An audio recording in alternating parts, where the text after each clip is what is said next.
Jenson Button. We didn't see him make one error.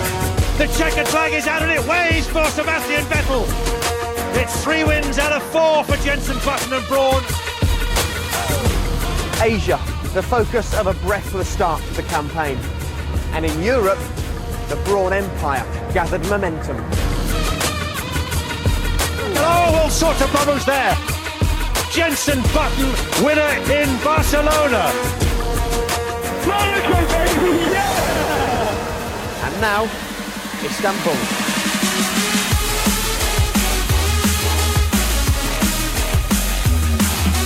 It's one of the crossroads of the world. East meets west, where drivers meet a true test of nerve. Romans ruled here centuries ago, and the Italians have enjoyed some recent triumphs too. Race win, pole position. Brilliant.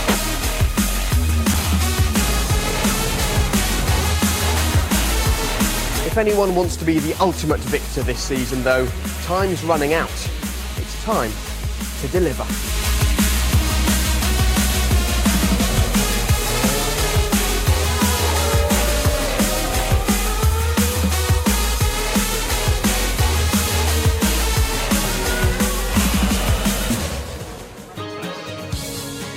Well, no one in Formula One likes to be beaten. The problem 14 days ago in Monaco was that, try as they might, the Brawn GP cars of Jenson Button and Rubens Barrichello were simply untouchable for the rest of the pack.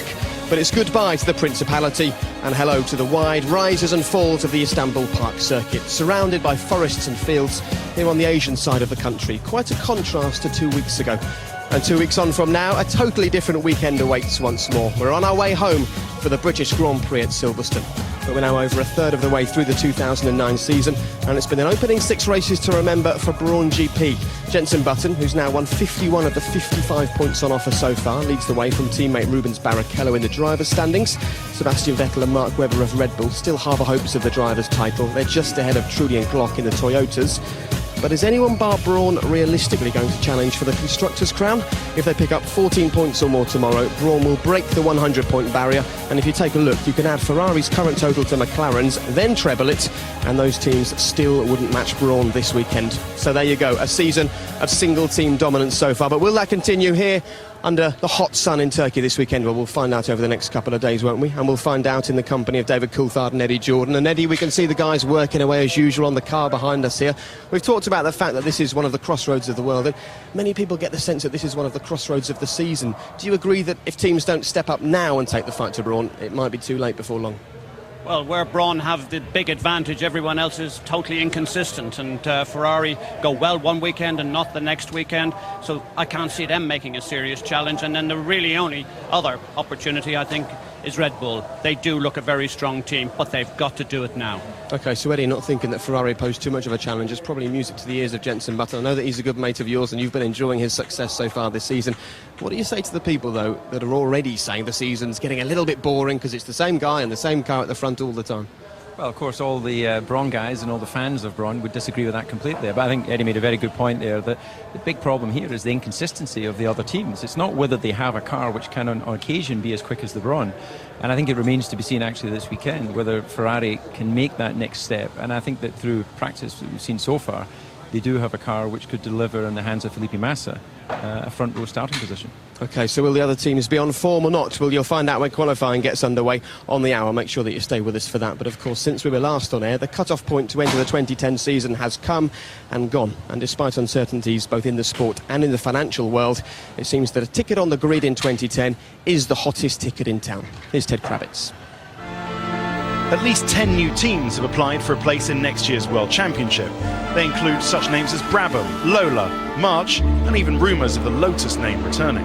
Some entrants have more experience, facilities and money than others. It hasn't cost them anything to apply, but we'll know next Friday which applicants have satisfied the FIA that they are serious.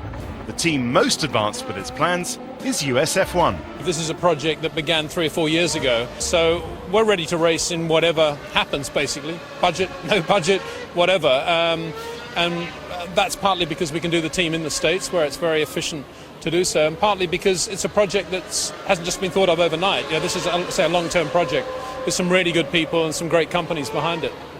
Do you know what rules you're actually racing under next year? No, do you, Ted? Nobody does. And that's a major problem. Next year's cars should be designed by now, and it's that lack of stable regulations, as well as arguments about how to save money, that's frustrated the existing teams. It has to be clear that there is no war at all. We don't want any kind of war, because what we want to make sure is we feel that we are basically responding in the right way to all the points that the FIA has given as a target in terms of cost reduction, in terms of make sure the new team can enter, in terms of the fact that we want to make sure the Formula 1 will stay with the same values that has characterized it since the beginning of its history. The FOTA teams have submitted a conditional entry. By the way, the conditional entry was a suggestion from Max in our joint meeting before, and we haven't heard since then. Now we are waiting for the reaction of the FIA, and then we'll discuss how to go forward. That's a very interesting and key point that you say that it was Max's suggestion that it was conditional, because he's now indicating conditional won't mean anything, and if you're not approving what was decided at the World Council, then you won't get in.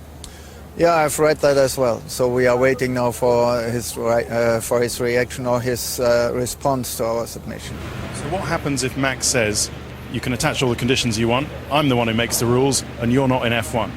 Well, then we have to sit down with the other FOTA members and decide what the plan of action is. Obviously, we're not just waiting. I mean, we have a number of contingency plans in place, which I'm not really able to divulge, but we need to understand what the counter-proposal would be and whether that's an acceptable soft landing position for all parties. You would expect McLaren to be racing in F1 next year? I expect McLaren to be racing, and I very much hope it's in Formula 1. But I think the right thing for the sport is for the FIA, FOTA, and obviously FOM to work together to build a sustainable future for Formula 1. So amongst talk of agreements and soft landings, there seems to be an appetite for compromise from the teams. That's no surprise, since the Formula 1 Teams Association is falling apart. Williams and Force India have already left. They are expected to be on the entry list when it comes out next Friday, but only time will tell which existing teams and which new teams will be joining them. Confusing times indeed, and as you can hear, the cars are getting ready for qualifying. Qualifying is just over 40 minutes away. The booms have now been put into position. The guys behind us are priming the fuel system. The engines are roaring as well behind us. But let's talk about this whole FOTA FIA issue at the moment. The question everybody wants to know, and the only question, to be fair, that people actually care about, how is this going to resolve itself? What's going to happen before we get going next season? Well, it's inconceivable to think that we could be racing next year in the Grand Prix series without the names of Ferrari, etc. That won't happen. And I think within the next week or so, certainly before the end of close date of the cut-off, which is next Friday, the 12th, and then, of course, you have Silverstone. We will have an announcement at Silverstone that everything is back in action. This is the normal procrastinating by all the parties just to find a way of finding a solution. OK, you might think that it's sort of typical Formula 1, but it's not typical for a business to run itself, or businesses to run themselves, in the way that they apply to be involved in a sport. We just heard from Ted there, all the new teams that are desperate to be involved in F1. They don't even know what the rules are going to be for next season. How can they possibly apply for a sport when they don't know what the sport's going to be? Well, I think that the FIA would disagree with that. They would say that they have issued a set of rules, and that the teams that have signed up already have entered under those rules. But I think that, if I put myself as a fan of the sport, what I find just remarkable is that all of this dirty washing is done in public. Why, you were there for many years. Why does it always have to play out in the public domain?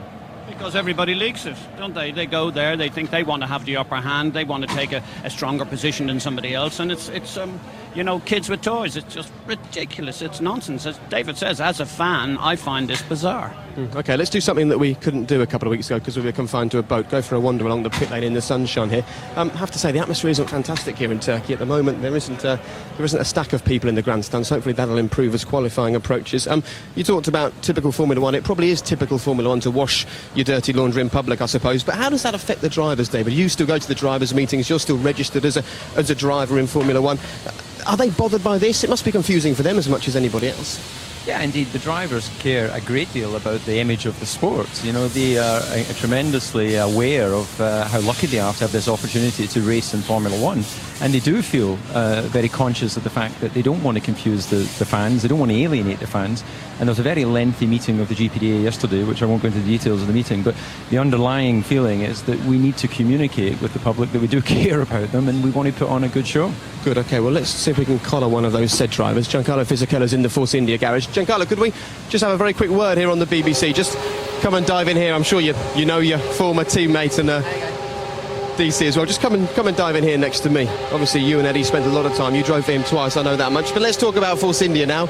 You know, life's moved on from Jordan. 2 seconds away from points in Monaco 2 weeks ago. Tell us how it felt in the car when you were so close yet so far. Yeah, it was a great race. We didn't expect to be that competitive there. I had a good qualifying session. I was 13th and a great race, actually. I just lost, I think, to score points at the start. Because in the race I was good, the strategy was very good, but unfortunately, you know, you cannot overtaking the cars in a circuit. It was very encouraging. We are pushing very much. The team is doing a very good job. Not for this race, but for Silverstone race, which is our home Grand Prix, we'll have a big step forward, so I'm looking forward for that. Okay, a big step forward for Silverstone would be good. How do you rate your chances this weekend? This weekend it's more difficult. Apart from this morning, I had a problem on the brake balance. I locked on the front wheels quite often. We are changing the brake pedals and the valve. Giancarlo, can I be honest? Yeah. I think changing the brakes on your car at this stage is not a wise idea based on your track record at this circuit. We've actually got a bit of footage here of the last 3 years. You've not made it past the first corner for the last 3 seasons. What goes on here with you? It's a difficult corner for me. It seems so. So I try to improve myself in that corner. I will be more concentrated on it. But it's difficult. This is the one I love, Giancarlo. This moment here, I remember correctly, you blamed the guy in front. How can it be his fault? I was flying. He learned all his excuses at Jordan. Is that true? You learned all your excuses at Jordan? Anyway, I think today is a difficult situation for us to get in top 15. But anyway, we try our best and we'll see. OK, it was great qualifying for you 2 weeks ago, so good luck today. Thanks very much for talking to us. You better go back and chat to your engineers. All right, thanks a lot, Giancarlo. Thanks very much. Eddie, he's a guy that's been around in the sport for ages. You employed him twice. He's got the speed there, hasn't he? Well, he's a winner. You know, he has won. He's won with Jordan. Our last ever win in Brazil was with him. And, of course, he went on to win in Renault. So it must be incredibly frustrating for him to be dragging himself at the rear end of a Formula One race. And he talks enthusiastically. What I love about it is his excitement. He's dreaming about this new modifications they've got for Silverstone. So good luck to him. And he's a great example to a lot of young drivers aspiring to be Grand Prix drivers. He loves his job, that's for sure, as does this guy over here. Let's go and have a chat with Sam Michaels, who's in charge of a lot of the engineering here at Williams. And Sam, good to see you. We know you've got a new front wing. Would you mind just giving us a little guided tour of the wing and explaining what's changed? Lots of people at home love this sort of technical stuff. Well, this is the old front wing, so you can see it's end plate with a channel here, but you can see it's one sort of end plate. You can see the new front wing, it's split, so we created an additional air channel. We've also gone to twin flaps here and a twin element here, so we've gone from basically 3 elements to 5. That's all designed to change how the air flows around the front tyre. Well, you were unfortunate enough to start your career with Jordan Grand Prix. It must be a joy to work with a professional organisation at Williams where you get to bring in developments like that mid-season. Well, I think we were pretty good at that at Jordan as well, but I think Eddie made it very clear to me at an early stage that he ran a university, and he said as soon as you've done your learning and you want to get paid, go somewhere else. So it was that. Thanks, Sam. It's just we knew how to cheat much better than anyone else. Is that not what you told me at the early stages? Come on, Sam. No, it was obviously some great times. Jordan was fantastic years back then. Seems like a long time ago now, but I can still remember it very well. It's interesting walking down here. Eddie's pretty much employed everybody over the years in Formula One. A quick chat about you this weekend. I mean, it seems that Williams are pretty much kind of the 4th fastest team on the grid at the moment, but you're sitting 8th. Why have you not managed to get the points that maybe you deserve? Well, we're 7th in the championship at the moment, but for sure the car is a lot faster than whether we've delivered so far. We need to deliver better. The car's been quick, and that's what we're focused on. We're developing the car very well. Our sort of Q2 times, if you look at them from Melbourne through to now, have got faster and faster. We're 4 tenths off in Melbourne, went through a period of 6 tenths. The last 2 races, 3 tenths, then almost 0 in Monaco. we'll see what happens this afternoon. Okay, sorry to demote you a place in the standings, but you are indeed 7th. Thank you very much for taking the time. Thank you. Cheers. See you very shortly, Sam. Cheers. Sam, take care. What's it like, DC, gearing up for qualifying? How does it sort of differ gearing up for race day? Well, I think that all the drivers will acknowledge that the biggest pressure of the whole weekend is qualifying, and it was never a particularly strong point for me, but even those that are natural qualifiers, that is the moment, the 1 hour session where they have all of their focus, all of their anxiety is channeled towards the qualifying session, because it dictates so much about what happens during the actual race itself on Sunday. Okay, let's try and move really quickly if we can. We want to try and get as far as Flavio Briatore before we run out of time. Eddie, I'm interested to actually mention Williams, and Frank Williams in particular. You know, they're a team that have decided to leave the whole photo setup to apply for Formula One. Of course, they exist to race, very much in the way that Jordan did. Would you have taken the same decision as them? Probably. I mean, there's lots of different considerations to make here, not least financial, and Frank Williams, is the epitome of the person who wants to look after his staff as well as have a very successful race team, and you have to applaud him for that. He's made a decision. He stood out on his own at the beginning and he said, I want to race, guys, and this is my situation and I'm going to jump ship. He did jump ship, but he did tell them before he was going to do it. So full marks to Frank. He could be a real disguise. He could be the one person who could actually bring everybody together if the opportunity arose. Okay, well, I really do want to get hold of Flavio Briatore. We've heard that he's down here, and obviously lots going on with Fota at the moment, lots going on with Renault as well this season, and the same for Toyota. They're probably the most topsy-turvy. We talked at the start about a lack of consistency. If that applies to anyone, it applies to Toyota, who are just here. Yeah, indeed. They've shown flashes of speed, but they just haven't delivered. Coming back to Eddie's point at the top of the show, they've just been so inconsistent. You know, I think that Jarno Trulli has already started to publicly talk about, you know, why is that? Why does Toyota keep showing pace and then the following weekend not able to deliver? So clearly they've got to understand that to make the best of the season. And here he is, Mr. Briatore. Come and take a place next to me here. Thanks for taking the time to chat to us. Qualifying today, how's it going to go for Renault, do you think? What do you expect? We don't know yet. Okay, that's the end of the conversation. It's very, very tight. Today look like in 1 second maybe a 14, 15 car, and in 2, 3, 10 it's 7 or 8 car. It's really, really, really tight. If I may just ask you a question, please, which is everybody is talking about, and that is, when is peace going to break out in this sport? And you, as possibly one of the ambassadors, when I mean that respectfully, you understand the teams where have big manufacturers, and you also understand the private people like Jordan was. Can you not pull everybody together to find peace in this business? You know, Eddie, I believe as well, you know, like it's Formula One, it's a lot of exaggeration as well, you know. I believe in that we found the right way to compromise, like usual in Formula One. But we want to work with the federation, we want to work together, we want to work for better championship, you know. I believe we found a way. I'm sure we found a way. I noticed that you said this week that you're written off all hope of the championship this year. How do you keep your guys focused looking through the remainder of the races you have in this season when you know you're not aiming for the championship? There's a lot of people like us. We are in good company. How do you keep your guys focused? Well, you know what? Every race is different. Sometimes it's impossible to win. The 5th place is a target, or the 6th place is a target. But you modify always your target, but all the time we are in focus for doing the best we have with the car we have, you know. And Flavio, lots of talk about the future in Formula One. Could we see Brawn versus Briatore next season, do you think? No. I think so. Brawn is enough. You know? You're not going to take over the team then, no? No. All right. Listen. I hope we see Renault, we see Williams, and we see everybody together. All right. Good luck this weekend. Thanks very much for your time. Take care. Thanks, Flavio. And I have to say, I really don't envy Flavio at the moment, having to deal with all the politicking that's going on in Formula One. And if you think that his job is hard, imagine being one of his drivers, sharing a garage with a guy who's not just your teammate, he's essentially the team, and so far he's out-qualified you at every single race weekend for the past 2 seasons, and on top of all that, you have to deal with the fact that your name is Nelson Piquet.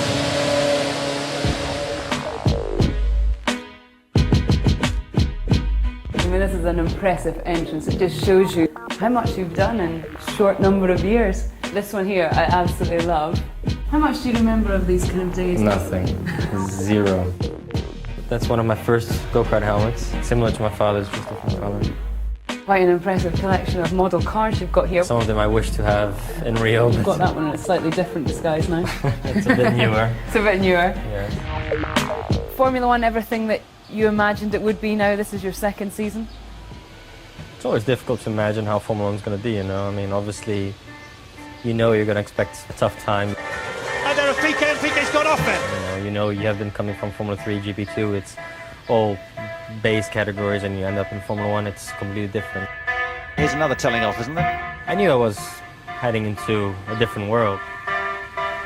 Having very strong teammates was never the case, you know. Whenever I had a teammate, they weren't fantastic. So really having one of the quickest drivers in the world next to you and having a team that puts pressure on a driver. If you get only these two examples, but already sums a lot of why Formula 1 is much tougher, you know. Flavio is known for having one star in the team. The other driver, in some ways, is a bit of a supporting actor. How is it, from your point of view, driving with Fernando, driving under the watchful eye of Flavio? Well, it's not easy, you know. I mean, obviously, Fernando is Flavio's perfect little son that is, you know, won't ever complain about anything. And obviously, I have always to match him or to beat him. If I'm not doing that, you know, it's always not good. I don't want to beat up on the kid, but he's going to have to raise his game. Flavio has been supportive. I mean, I've seen him much less supportive before in different cases than he is being with me.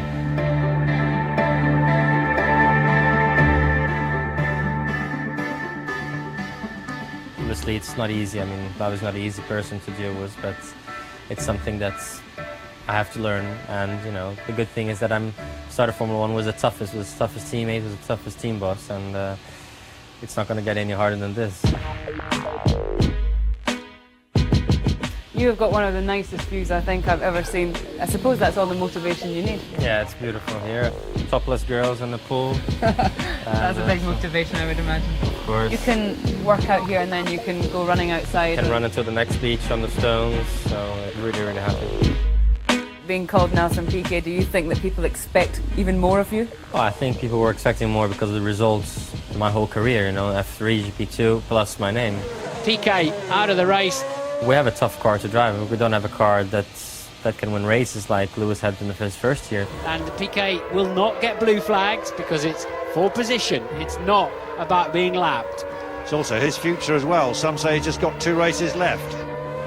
There are people in the paddock that seem to think that you're running on borrowed time. Will you still be driving for Renault when it comes to Abu Dhabi at the end of the year? I'm sure. I have no doubt about that.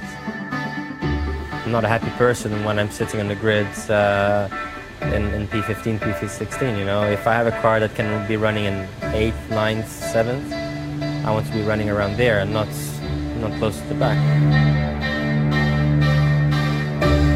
You know, I've fought my whole life to get here. I got here, and now I want to achieve what I really dreamed about my whole life, be the world champion, be the best. As hard as it gets, I would still be here. I won't give up that easily. Less than half an hour to qualifying. Before long, Nelsinho will be climbing into his Renault behind us here.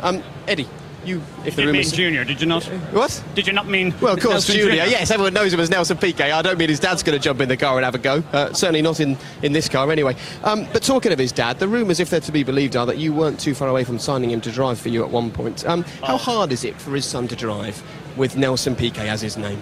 Actually, if anyone wanted to have some piece of pity for any Grand Prix driver, then it would be Nelson Jr. because he has so much up against him. His father, 3 times world champion, he's got a mother who pushes him like hell, and then of course on top of that he has to drive for Flavio. He seemed and was very nice with us there, but I wouldn't want to drive for Flavio. He's a very pushy, demanding man who wants the best for his team all the time, and traditionally Flavio has only been able to cope with one major player, whether it was Schumacher in years gone by or whether it's Alonso. So the second driver, he has an uphill task. Yeah, we went and saw Nelsinho yesterday and he looked very relaxed, I have to say. We'll wait and see how he gets on in quali. But one guy who's certainly loving life in Formula 1 at the moment is a certain Jenson Button. But if you think that the success that he's enjoyed so far this season is all about him, then you can think again. Thank you. You're a legend. Love you, man. Name's Andrew Shovlin. Job title is Senior Race Engineer. Hey, I'm Jenson Button and I race for Brawn GP. I'm the one behind the steering wheel. Pete Bonington, Performance Engineer. Oh, boys! Yeah! Who do you hear in your ears? I hear this one. I hear Shove in my ear. Yeah. We tend to talk less than other teams, I think, but it works perfectly. Shove tells me the important parts, you know, lap times of people around me. If you tell him to push, he sort of, I get away with it once or twice, and then by the third time he starts to get a bit hacked off and tells me to shut up, but he doesn't like being told to go quicker. It's difficult not to swear. Good lap, Jensen. We just need everything you've got. Now, you listen to Jensen's comments and you try and correlate them to something you're seeing in the data and see what you can do to fix it. Get in there! Awesome lap! Awesome lap! Explain to me, please, get in there. He said get in there. You always say get in there. He was get in there. That's the one we all want to win. That's only normally, I think, in qualifying when I didn't think we were going to get pole. And that's just what pops out. Lucky it's nothing else. I don't plan it. You've been together for so long. It must have been a very difficult time over the winter. You know, you were always hopeful that it would all work out one way or another. I mean, Jensen was, you know, fully committed to the programme and came up to the factory and sort of went round seeing everyone, letting them know that if we could build a car, he'd be there to drive it. The only real difference was we didn't have any money to spend, so you were trying to build the cars out of what we had at the factory in the cupboards, and, you know, we didn't have a budget really to do it. What's the most intense, stressful part of the weekend? Qualifying. Definitely. It's horrible. Yeah, it is for me as well. I mean, Friday and Saturday mornings are, you know, you're working, you're getting into it, but it's no real pressure. Quali is the same. Yeah. It's the same for me, more so than the race. Do you think you'd be friends if you weren't in F1? Yeah, definitely.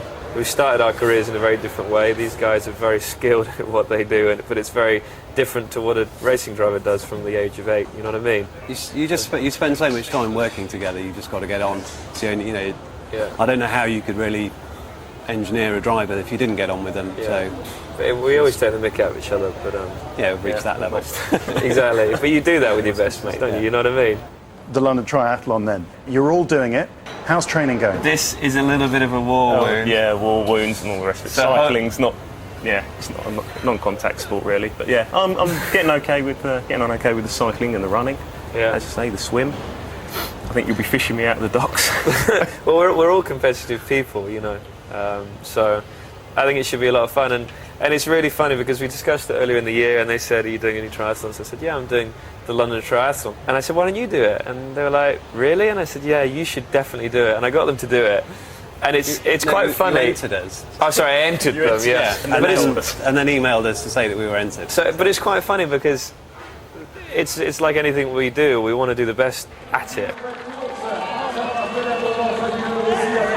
Well, after Monaco, Jensen, you could do it in a fire suit and a helmet. I would like to blame Shove for this, but it's not his fault. He went to go straight to the grid, and I just was not listening. And I parked up, and I was like, "Oh no, how embarrassing!" But then I had the most enjoyable run ever, and you can hear the crowd. When you drive to the grid, you can't hear them. You can see them waving, but they're all mute. But when you're running, yeah, I can hear the crowd, and it was the perfect way to end the Monaco Grand Prix. Well, let's have a chat about the importance of the guys that you work with. Did you used to take sort of the same backroom staff, if you like, with you everywhere you went in Formula One? Well, certainly when I moved from Williams to McLaren, my engineer at that time was David Brown. He moved with me, and likewise when I went from McLaren to Red Bull, there was some engineering staff came across. You build up a really close working relationship with your engineer, a very intimate relationship, and one based in complete trust. So I can understand that feature we've just seen there. You can see the camaraderie between those guys, and probably there's a much bigger communication between Jensen and these two engineers than he'll have with any other key member of the team. And how would that have changed, do you think, this season, Eddie? Everyone talks about the fact that Jensen's a different guy, but how does the feeling in a team change when you start winning races? Well, confidence, Lud, just absolutely grows and grows and grows. But you can see that in Jensen too. And of course, all the guys in the team will be looking to Jensen. He's an experienced driver at this stage. He's been around a long time, and he will generate that aura of absolutely talent and the ability to win. I think the main thing that a team has to first do is learn how it is to win. And when they've got that, it's so much easier. And that's what they have here at Brawn. Yeah, 2 poles in a row. We'll have to wait and see if Jensen does the business again today. But this track, despite just being about 4 years old, is something of a modern masterpiece. In fact, even Bernie Ecclestone himself has called this the greatest racing circuit in the world. And the one turn that dominates everybody's attention here is turn 8. It really does put the force on the driver and the car.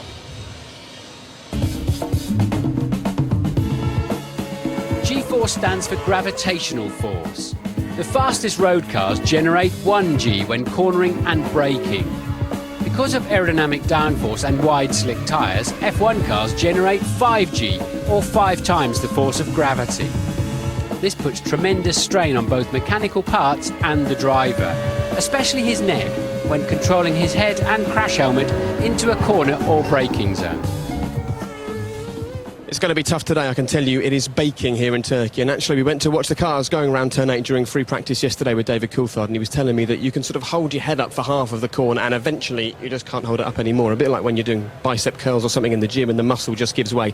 That's what happens around turn 8. And that gives you one tiny sort of insight into just how fit you need to be to race in Formula 1. And I was lucky enough to go to the gym with the current world champion.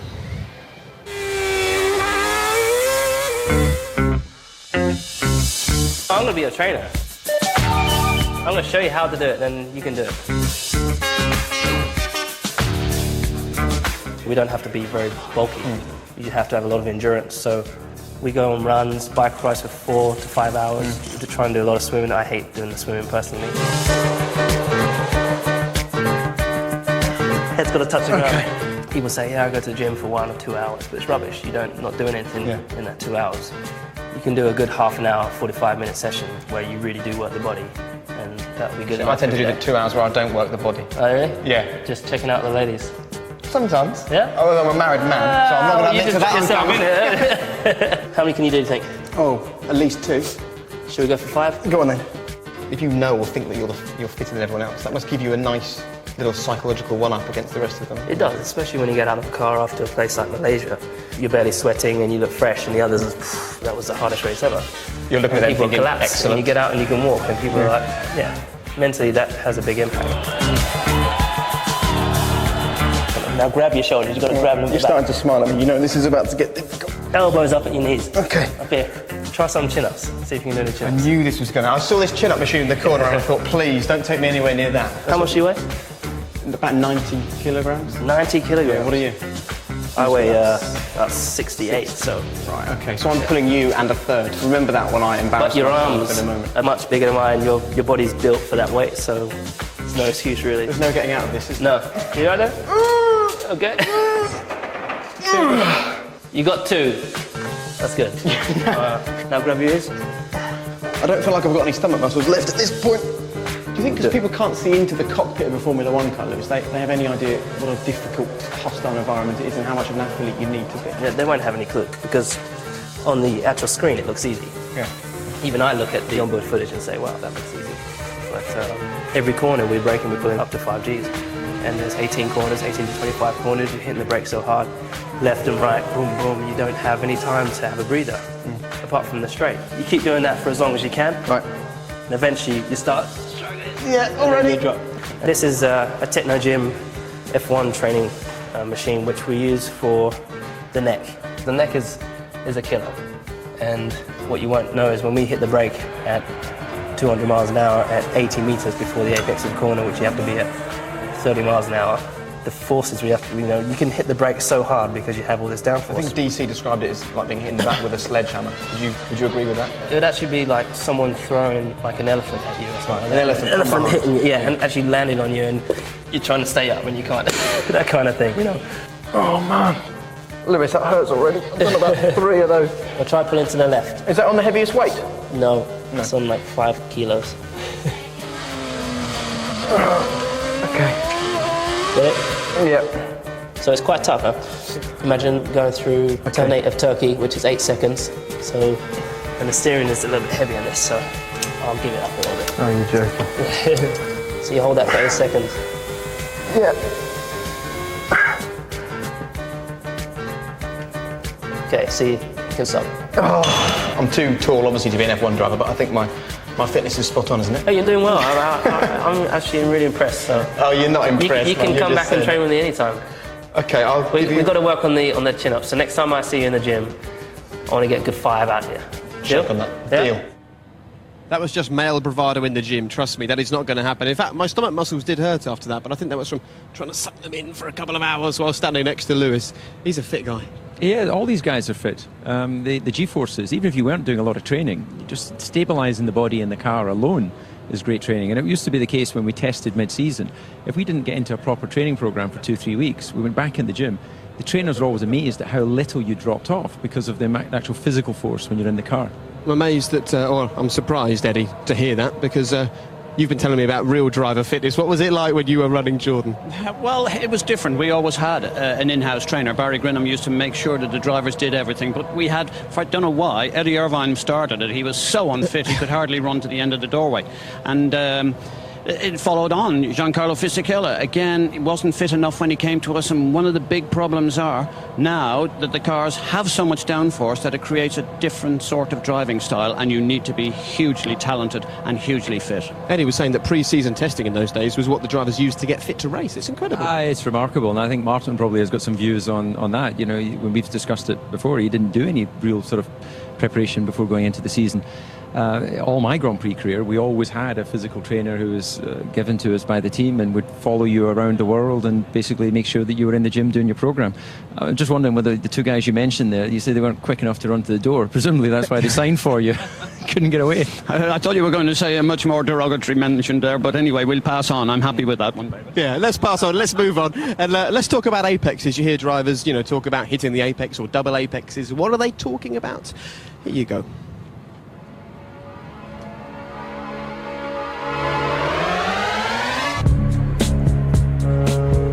The fastest way around a racetrack is to reduce the angle of every corner by using the full width of the track. Brake and downshift in a straight line and turn in from the edge of the track. Then kiss the curb with the inside wheels at a peak point. This point is called the apex. Turning has finished now, so the driver can progressively move to the outside of the track once more for best acceleration and to prepare for the next corner. Sounds easy, doesn't it? But the general consensus round here is that this place is anything but easy. Certainly Turn 8 hogs all the headlines, but as the drivers make their way around here, there are all sorts of different challenges that they have to undertake, and the aim, of course, is to nail every single one of them and have the perfect qualifying session.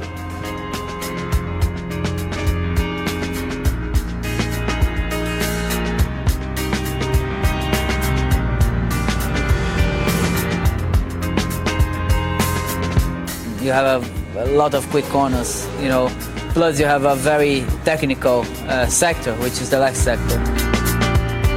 You need to be very strong on the high speed, but you need to be very strong on the slow corners and this changing of direction. The best opportunity to overtake is turn 14, which is after a very long straight, and it's a very simple hairpin. There's a lot of overtaking at that track, and then again, being another new circuit, you don't usually get to see so much overtaking, but here you've got some very long straights. Turn 8 is very competitive, it's very physical for the drivers. There is only one tough corner, which is turn 8. It has got 3 apexes to take, and the driver will get 4 or 5G for 5 seconds or something. And it's left-hander, so it's probably the hardest track for the driver's neck. I think if you look closely on TV, there's going to be a lot of hanging heads in the end of the race. I think it's quite fun to drive because it's uphill, downhill always, some blind corners, and you enjoy. I think you have fun driving here. So it's a very difficult track. Winning 3 times in a row there is a very special feeling for me. Less than 10 minutes and the cars will be out on track. And despite Formula One being in this kind of state of flux at the moment, the juggernaut of this sport just keeps on rolling on. Here's what's been going on for the last few days. This weekend is the make-or-break race when it comes to challenging for the title, as most teams have arrived to the Asian circuit with crucial upgrades. Frontrunners Brawn have continued to develop their car and have a new front wing, modified rear suspension and some aerodynamic updates. As for the chasing pack though, not all teams and drivers are confident their own changes will be enough. For us, for example, we are 40 points behind Button in Drivers' Championship, so if here again we fail to close that gap, I think it's over. So I think this weekend is important. The BMWs continue to play catch-up and have substituted cars for the long-awaited arrival of the double-decker diffuser. But will it be enough? I think we are coming from very disappointing Monaco Grand Prix. I hope at least to get back into the possible quali 3, but I think it will be still difficult. We will not be able to fight with Red Bull or Brawn here, or even Ferrari, who have made a good step forward. But I know that we have other parts in the pipeline coming for the next couple of races. Meanwhile, despite the fourth modification to the front wing and a new floor, Heikki Kovalainen is bracing himself for another torrid weekend with his McLaren. I think potentially this weekend could be more difficult for us purely because our car is struggling a little bit against the other cars and other teams in high-speed corners, and we've got more high-speed corners here than any other track. Toyota described their Monaco weekend as unacceptable, and Jarno Trulli has been left frustrated by the mercurial performance of the team. It's not only this season, it has been also in the past, so sometimes you have to accept it, but the problem is you need to understand, and we are trying to understand why this is happening to us and trying to solve the problem. Friday saw Sebastian Vettel honing his marshalling skills as he pushed his car off the track. Engine vibration that had been felt in the morning practice was so bad that he had to stop after just 3 laps in practice 2. Nelson Piquet Jr and Sebastian Buemi's street fight ended in a mess in Monaco, and the increasingly outspoken Renault driver slammed Buemi's inexperience. I don't know what he was thinking about. I mean, I know he was much quicker, but everybody was much quicker, you know, but that's what happens when you put young drivers in Formula 1. Well, I'm concentrating on my job, and this time I hope I'll be, I'll stay in front of him because it's what we did in qualifying, and then I have no problem if he's behind me. Meanwhile, the British Grand Prix's future may have been saved. Preparations at Donington Park will continue after promoters reached an out-of-court settlement with the track owners. Well, great news about Donington. We'll keep on following that one, and let's hope we've got something to celebrate when we arrive in Silverstone. OK, let's talk about qualifying today. A team that we haven't really mentioned yet, BMW. Dire qualifying performance in Monaco. They've got the double diffuser here. What are you expecting from them, David? You've seen them out on track over the last couple of days. Yeah, and on track, actually, they don't look that badly balanced, but I just don't think, looking at the practice sessions, that they've got the pace. So, Kerr's decision, they've taken that off. Double diffuser, that'll give them some aero performance, but I think they're just too far away. And talking of Kerr's, Ferrari will be running it, McLaren will be running it. Eddie, I know you think it's a dreaded system, but it really could have an effect here. We've got a wide track, some tight corners. They could really use Kerr's to their advantage, particularly up the hill. Well, my prediction is in trouble here, I think, because the Ferrari has a real decent chance of making pole position here. And of course, I said that no Kerr's car would ever make pole position. I hope I don't live to regret having said that. But this is the one place that you're going to get the major advantage here. OK, you can see Mark Webber there making his way towards the garage. He'll be harbouring hopes of something impressive today. And let's see what Jonathan Ledyard and Martin Brundle are expecting from qualifying today. Good afternoon, gentlemen. Good afternoon. We're going to have to agree with Eddie Jordan, I think, aren't we, on this one? I will, anyway. I think Felipe Massa's right up there. We've had Button, we've had Trulli, we've had Vettel on pole. Only 3 people so far in 6 races. Felipe Massa here, I'd say. Well, I think it's unpredictable in many ways, and certainly going to be very close. I noticed the track temperature is up to 46 degrees centigrade. So which of the 2 tyres is going to work as well this afternoon? Look at that, Eddie. Almost shocked that they were agreeing with you there. Actually, I never did say that, Jonathan. I'll have to retract what I said. I don't believe I ever said that Massa would get pole position. In fact, it's quite the opposite. I believe Jarno Trulli will make pole position. We'll wait and see today. It could be Massa's day, that's for sure. And it could be your day as well if you watch us right here on BBC One. And of course, you can also choose the BBC Sport website as well. There's all sorts of things on there, including latest news. You can follow some nice videos on there as well. And if you're not too sure about the circuit here, even after our circuit guide, you can check it out online as well. And as well as that, there are a whole host of blogs. Find out what Jonathan Ledyard thinks of race day. I've got a blog on there. And our in-house expert, Andrew Benson, as well. So there you go. We're online and we're on BBC One. Last time out, it was a disaster for Lewis Hamilton and BMW. How will they fare today? Let's find out. It's the first part of qualifying for Turkey.